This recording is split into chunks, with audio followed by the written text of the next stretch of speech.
Muhammad shu sochni o'stirib olibsiz, nima qilamiz endi? O'zi sochni uzun qilib yuraman, bilasiz. Faqat oxirgi payt ukulot yig'iganda ancha qiynalyapman. Vosk surtganda, boshqada.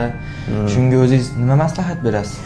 Oldin ham aytganman sizga, Muhammad shu sochingiz tolasi ingichka bo'lgani hisobiga ob'yom tez yotib qoladi sizda.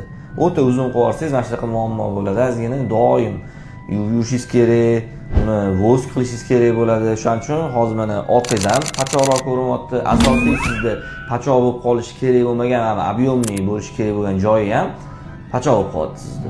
Natijada rombiksimon ko'rinish bo'lib qolyapti-da.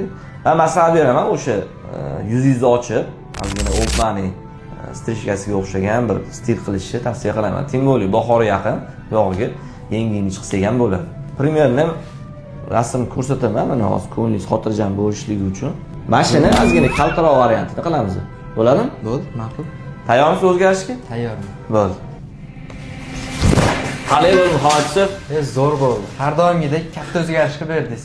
Yoqdimi o'zingizga? Yoqdi, juda yoqdi. Endi bu yog'ini kommentariyada bilib olamiz-da. Muxlislarning ham fikrini. Ha, Bo'ldi. O'zingizga yoqqan bo'lsa, glavniysi xursandman. Sog' bo'ling. rahmat.